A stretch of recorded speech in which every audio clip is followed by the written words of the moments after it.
Hey guys, what's up? It's me, Liberty Lady Liz here. Thanks for 86 subscribers. Please give me 20k subscribers. Today I'm going to be reading the poem Paul Revere's Ride by Henry Wadsworth Longfellow. For those of you who don't know who Henry Wadsworth Longfellow was, he was around the 1800s. He was from Massachusetts, I believe, and he wrote about Paul Revere's Ride, a poem about Paul Revere's Ride. So let's get started. I'm going to read it.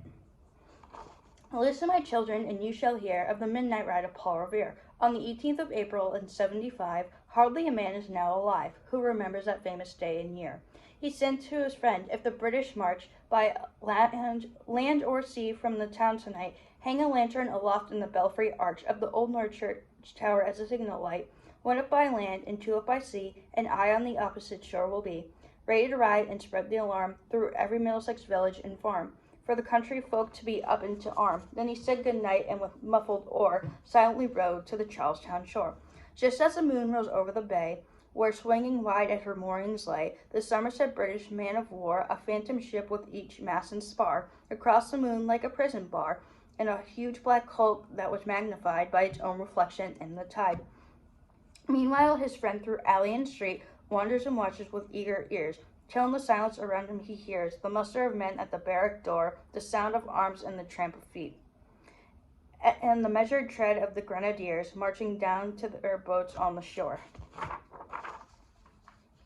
Then he dimmed the tower of the old North Church by wooden stairs with stealthy tread to the belfry chamber overhead, and startled the pigeons from their perch on the sombre rafters that round him made masses and moving shapes of shade by the trembling ladder steep and tall to the highest window in the wall, where he paused to listen and look down a moment on the roofs of the town, and the moonlight flowing over all. Beneath in the churchyard lay the dead in their night encampment on the hill, wrapped in silence so deep and still that he could hear like a centennial's trend the watchful night wind as it went.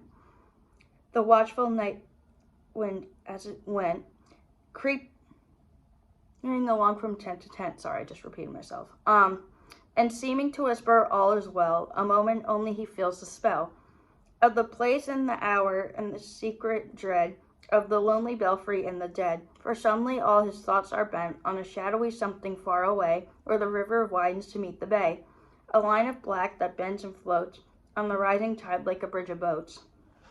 Meanwhile, impatient to mount and ride, boosted and spurred with a heavy stride, on the opposite shore walked Paul Revere. Now he patted his horse's side, now gazed at the landscape far and near, then impetuous stamped the earth, and turned and tightened his saddle girth.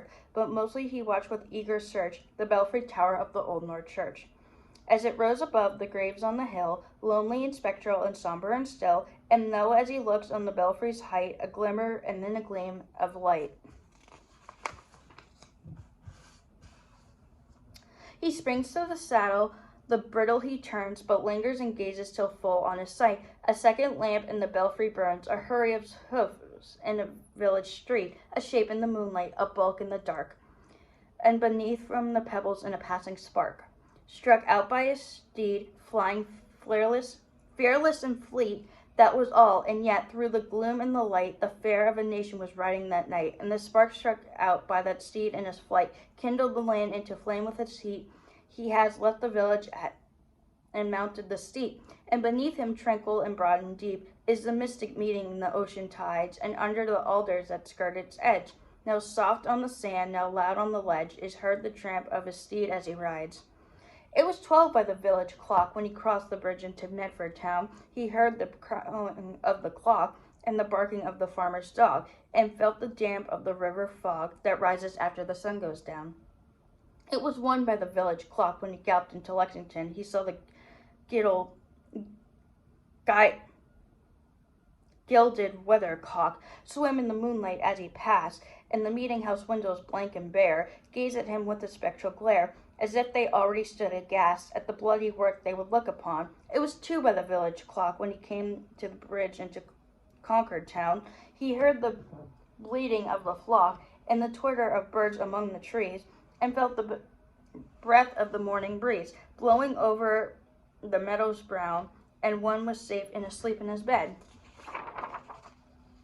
Who at the bridge would be first to fall? Who that day would be lying dead, pierced by a British musket ball. You know the rest in the books you have read, how the British regulars fired and fled, how the farmers gave them ball for ball from behind each fence and farmyard wall, chasing the redcoats down the lane, then crossing the fields to emerge again, under the trees at the turn of the road, and only passing to fire and load. So through the night rode Paul Revere, and so through the night went the cry of alarm to every Middlesex village and farm, a cry of defiance and not of fear, a voice in the darkness, a knock at the door, and a word that shall echo forevermore. For born on the night wind of the past, through all our history till the last, and the hour of darkness and the peril and need, the people will waken and listen to hear the hurrying hoofbeats of that steed and the midnight message of Paul Revere.